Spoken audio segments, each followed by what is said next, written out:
নমস্কার দর্শক বন্ধুরা, মৃত্যুঞ্জয়ের অমৃত বচন অনুষ্ঠানে আবার একবার সবাইকে স্বাগত। চলতি শিব চতুর্দশী স্পেশাল অনুষ্ঠানের পরবর্তী এপিসোড, আজকের এপিসোড টুকটাক কালা জাদু, কঠিন থেকে কঠিন তন্ত্রক্রিয়া যদি কারোর উপর করা হয়ে থেকে থাকে, তাহলে তার প্রভাব কাটানোর একটা রামবাণ উপায়, যা কিনা এই শিব চতুর্দশী যোগে যদি ঠিকঠাক মতো করতে পারা যায়, ভীষণ ভীষণ এফেক্টিভ হয়। আমি এর আগে শত্রু দমনের কাজ দিয়েছি, সেখানে শত্রু ক্ষতি করার চেষ্টা করছে, কি করে তাকে রোধ করবেন, আটকাবেন, কি করে তাকে সাহায্য করবেন। আর আজ আমি শত্রু যদি অলরেডি আপনার উপরে কোনো ক্ষতিকারক তন্ত্র ক্রিয়া প্রয়োগ করে থেকে থাকে, যদি আপনাকে বান মেরে থাকে, যদি আপনার এগেনস্টে কালা জাদু করে থাকে, আপনি সেটা বুঝতেও পারেন এবং তার কুফলও ভোগ করেন, কষ্ট পান, তাহলে কিভাবে সেখান থেকে নিজেকে মুক্ত করবেন, কি করে সেটা কাটাবেন, এই সংক্রান্ত একটা উপায়, একটা ক্রিয়া প্রসঙ্গে আসছি। আগে একটা রুটিন ঘোষণা, যা প্রতি ভিডিওতেই আমাকে দিতে হয়। আবারও একবার, যারা যারা আমাকে দেখাতে চান, আমার সঙ্গে সরাসরি কথা বলতে চান, নিজের সমস্যার স্থান নিয়ে আলোচনা করে পরামর্শ পেতে চান, চেম্বারে আসুন। না আসতে পারলে অনলাইন কনসালটেন্সির সুযোগ দিন। যদি চেম্বারে আসতে চান, তাহলে স্ক্রিনে দেওয়া নাম্বারে যেদিন আসতে চান তার আগের দিন ফোন করুন, নাম বুকিং করুন এবং পরের দিন এসে দেখান। আর যারা অনলাইন কনসালটেন্সি নেবেন ভাবছেন, তারা স্ক্রিনের এই নাম্বারটি নোট করে রাখুন। এতে আমার গুগল পে, ফোনপে, পেটিএম এবং হোয়াটসঅ্যাপ আছে। ভিজিট জমা করুন, হোয়াটসঅ্যাপে রসিদ শেয়ার করুন, আমি আপনাকে কনসালটেন্সি সময় দেব। সেই সময় আপনি ফোনের মাধ্যমে নিজের সমস্যার স্থান নিয়ে সরাসরি আমার সঙ্গে আলোচনার মাধ্যমে আমার পরামর্শ পেতে পারবেন। ফিরে আসছি আজকের শিব চতুর্দশী স্পেশাল তন্ত্রক্রিয়া কাটানোর কাজ প্রসঙ্গে, যা শিব চতুর্দশীর দিন আপনারা করতে পারেন। মন দিয়ে শুনুন এবং বুঝুন। প্রসেস কঠিন নয়, অ্যাপ্লিকেশনটা কঠিন। প্রথমত তো অন্যান্য সব কাজের মতো এখানেও আমার প্রাথমিক সাজেশন, যিনি প্রয়োগ করবেন ভাবছেন, তাকে শিব চতুর্দশী ব্রতটা পালন করতে হবে। 4 প্রহর ব্যাপী জাগরণ এবং প্রতি প্রহরে একবার শিব পূজন, শিবলিঙ্গের পূজন, এটা তাকে করতে হবে। এবং এই কাজটা যদি সে নিজের হাতে মাটি দিয়ে শিবলিঙ্গ গড়ে, পার্থিব শিবলিঙ্গ গড়ে এই পুজোটা করেন, তাহলে আরো ভালো ফল পাবেন। এবারে সরাসরি প্রয়োগের কথা বলি। শিব চতুর্দশীতে দ্বিতীয় প্রহরের শেষ দিক থেকে তৃতীয় প্রহর পর্যন্ত সময়ের মধ্যে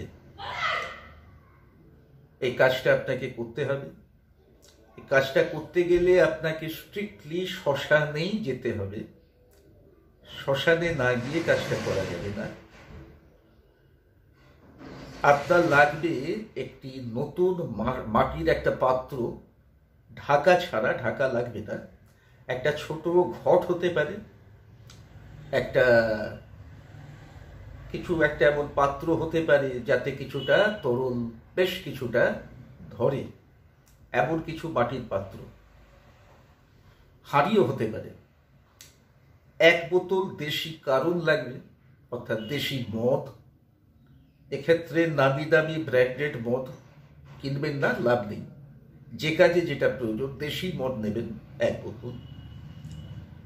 এই মাটির পাত্রে কারণটা ঢেলে এই পাত্রটা আক্রান্ত মানুষের যার উপরে তন্ত্র করা হয়েছে, কালা জাদু করা হয়েছে, তার মাথা থেকে পা পর্যন্ত, আবার পা থেকে ঘুরিয়ে মাথা পর্যন্ত, অর্থাৎ অ্যান্টি ক্লকওয়াইজ বাঁ দিক থেকে ডান দিকে 21 বার বোলাতে হবে। তার শরীর টাচ করে জিনিসটা বোলাতে হবে ওই মাটির পাত্রটা, যাতে কারণ পূর্ণ করেছেন। তাহলে এই কাজটা যিনি আক্রান্ত মানুষ তিনি নিজে যদি না করে উঠতে পারেন, তিনি অন্য কাউকে দিয়ে করাতে পারেন। সেক্ষেত্রে অন্য কারোর মাধ্যমে তিনি করাতে পারেন, তবে অযথা বেশি লোক ওখানে থাকবে না। এবং যখন কাজটা চূড়ান্ত রূপ দেওয়া হবে তখন একজনই থাকবে। আমি বুঝিয়ে দিচ্ছি জায়গাটা। এভাবে 21 বার ঘুরিয়ে নিয়ে বুলিয়ে নিয়ে চিতার ওপরে ওটাকে বসিয়ে দিয়ে চলে আসতে হবে।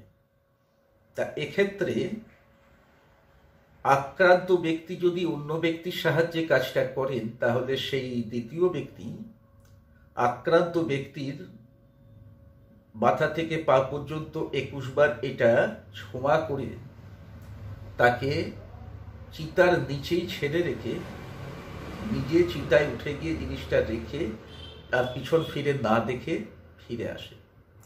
আর যে নিজে করবেন তিনি এইভাবে চিতায় দাঁড়িয়ে কাজটা করে ওখানে রেখে পিছন ফিরে না দেখে ফিরে আসবেন। ফিরে এসে এখানে আপনার কাজ শেষ হয়ে যেতে পারে, তবে আমি শেষ করতে চাইছি না। আপনার প্রোটেকশনটা আমি কমপ্লিট করতে চাইছি, তাই আমি আপনাকে এরপর বলবো মহামৃত্যুঞ্জয়ে হোম করতে। এখন আপনারা বলবেন আমরা ঘরোয়াভাবে কি করে করব, তো বলবো সেদিন অনেক মন্দিরেই মহামৃত্যুঞ্জয় হোমের আয়োজন থাকবে। সেসব জায়গায় গিয়ে খোঁজ খবর নিয়ে দেখতে পারেন, বা যারা মনে করছেন আসতে পারবেন, আবার যজ্ঞস্থলে তো মহামৃত্যুঞ্জয়ে পূর্ণাঙ্গ হোম হবেই, এখানে উপস্থিত থাকলে সেটা করতে পারবেন। আর যারা নিজে করতে পারবেন ঘরে, তারা ঘরে নিজেরা নিজেদের মতো আয়োজন করে, অবশ্যই তাকে হোমের প্রাথমিক বিধি জানতে হবে, তবে তিনি করতে পারবেন, না হলে পারবেন না। তা প্রয়োজনে একজন পুরোহিত অ্যাফোর্ড করতে পারলে পুরোহিত নিয়ে করতে পারেন। বাট এটা করাটা ভীষণ ভাইটাল।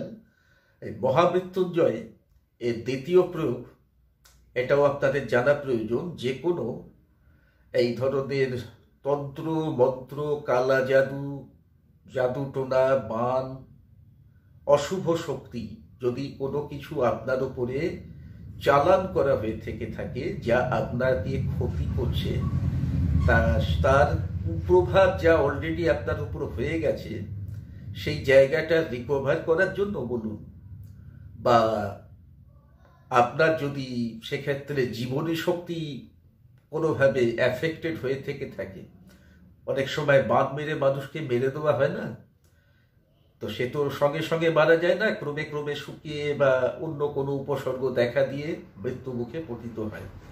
তো রোজই একটু করে তার জীবনী শক্তি ক্ষয়ে যেতে থাকে। একে রোধ করে মহামৃত্যুঞ্জয়। তাছাড়া এর প্রভাবে আপনার দীর্ঘমেয়াদে আপনার উপরে একটা রক্ষা কবচের মতো আবরণ থাকে, একটা পজিটিভ ভাইব্রেশন আপনাকে ঘিরে থাকে, যেটা ভেদ করে অশুভ শক্তি আপনার ক্ষতি করতে পারে না। কারণ যে করেছে সে হয়তো আবারও করলে করতে পারে, তার থেকে বাঁচারও ব্যবস্থা করে রাখতে হবে। এবং সর্বোপরি যদি সম্ভব হয়, এটা সবার সম্ভব হবে না, তবে যারা আমার কাছে আসতে পারবে তাদের সম্ভব হবে, বগলামুখী হোম, শত্রু নয়, তন্ত্রক্রিয়া নাসার্থে বগলামুখী হোম, যেটা লঙ্কা দিয়ে, শুকনো লঙ্কা দিয়ে করা হয়, হলুদ থাকে, আরো অনেক উপকরণ থাকে, এটা করার চেষ্টা করা। যারা মনে করছেন যদি এমন কোনো কবচ হতো যা কোনোভাবে আপনার উপরে প্রযুক্ত তন্ত্র মন্ত্র ইত্যাদি আপনার উপর যাতে প্রভাব না হতে দেয়, তন্ত্র প্রতিরোধী। হ্যাঁ, আমি এইটাই মাইন্ডে দিয়ে দিচ্ছি। এইরকম কোনো কবচ যদি করতে হয় তার জন্য আইডিয়াল দিন হচ্ছে এই দিনটি। আপনার সর্বাঙ্গীন রক্ষার্থে শিব শক্তি রক্ষা কবচ, এটি আপনি একটি পেতে পারেন, একটি বানাতে পারেন।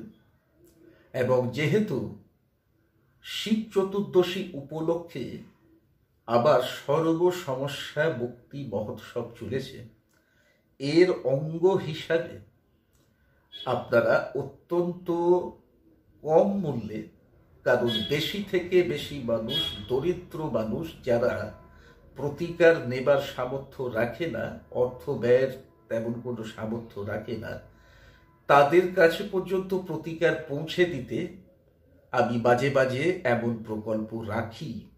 প্রতি শিব চতুর্দশীতেও রাখি, এবারেও রেখেছি। তা এর অঙ্গ হিসেবে মাত্র ৩,০০০ টাকাতে এই কবচ সংগ্রহ করতে পারেন এই শিব চতুর্দশী উপলক্ষে। এছাড়া এই সম্পূর্ণ ক্রিয়াটাও, যেহেতু শ্মশানে গিয়ে চিতায় কাজ করার ব্যাপার আছে, একটু রিস্কি জায়গা আছে, তাই আমি কাউকে ফোর্স করব না। যে পারবে করুন, যে পারবেন না কারোর সাহায্যে করুন, এমন কারুর যে সত্যি আপনাকে বাঁচাতে পারবে কোনো বিপদ হলে। এই নয় কোনো ডাকাবুকো বন্ধু কাউকে ভয় পায় না, কিন্তু তার ক্ষমতা কি আছে? শরীরে জোর থাকলে তো হলো না। এটা শারীরিক জোরের জায়গা নয়, এটা অন্য জোরের জায়গা। তা সেই জোর যার আছে এমন কোনো ব্যক্তির সান্নিধ্যে কাজটা করুন। চাইলে আমার কাছে আসতে পারেন। যদি আসতে চান তাহলে এই নাম্বারে 7ই মার্চের মধ্যে ফোন করুন, নিজের নাম নথিভুক্ত করুন। এরপরে হয়তো সুযোগ পাওয়া সম্ভব হবে না। তাছাড়া এখানে শিব চতুর্দশী ব্রতও পালন করা যাবে পার্থিব শিবলিঙ্গের মাধ্যমে। এখানে সমস্ত হোম, যা যা হোম প্রয়োজন, যা উল্লেখ করলাম, সেগুলো সব করা সম্ভব। এবং সর্বোপরি এই শিব চতুর্দশী উপলক্ষে আবার কম্পালসারিলি যেটা হয়, শিব সহস্রনাম মহাযজ্ঞ, যাতে মহাদেবের 1008 নামের আহুতি দেওয়া হয়। বলা হয়ে থাকে এই হোম নাকি একটা ম্যাজিক কি, অর্থাৎ মানুষের একাধিক সমস্যার স্থান থাকলেও যদি মানুষ তার প্রতিকার করতে অসমর্থ হয়ও, শুধু এই হোম সম্পূর্ণ করতে পারলেই অনেক সমস্যার স্থান নাকি তাৎক্ষণিকভাবে লঘু হয়ে যায়। যদিও এটা কোনো পার্মানেন্ট সলিউশন অবশ্যই নয়, তার জন্য সংশ্লিষ্ট সমস্যার সঠিক প্রতিকার প্রয়োজন আছে, কিন্তু তবুও যার কোনো কিছু উপায় নেই তার জন্য এটা তো অনেক বড় জায়গা, নো ডাউট, তাতে কোনো সন্দেহ নেই। তাই যারা তন্ত্র করাবার মতো ব্যয় যারা করতে পারছেন না বা নিজেরও করার ক্ষমতা নেই, তাদের বলবো শুধু এই ব্রতটুকু যদি পালন করতে পারেন, এটা মনস্কামনা সিদ্ধির জায়গা। তাছাড়া আমি আমার আগেকার এপিসোডে এই শিব চতুর্দশীর পুজো শেষে একটি চমৎকারী দ্রব্য প্রস্তুতের পদ্ধতি শিখিয়েছিলাম। এটি মনস্কামনা পূর্তিকারক দ্রব্য। এটিকে ঘরে রেখে পুজো করতে হয় 1 বছর যাবৎ, পরবর্তী 1 বছর যাবৎ, এবং এই 1 বছর সময়ের মধ্যে যে উদ্দেশ্যে এই ব্রত করা হলো তা কিন্তু ম্যাক্সিমাম ক্ষেত্রেই সফল হয়ে যায়। আমি তো যতগুলো কেস দেখেছি ততগুলো কেসই সাকসেস হয়েছে। এটা প্রচণ্ডভাবে আধ্যাত্মিকতা ভিত্তিক একটা জায়গা। এটা মানুষের নিজস্ব ভক্তি বিশ্বাসের জায়গা, আর ভক্তি শক্তি অপার। তো বন্ধুরা, আজকে অনুষ্ঠান এখানে শেষ করার অনুমতি চাইছি। ফিরে আসছি খুব শীঘ্রই নতুন অনুষ্ঠানে, নতুন টপিক সঙ্গে নিয়ে। জয় মা তারা, জয় মহাকাল।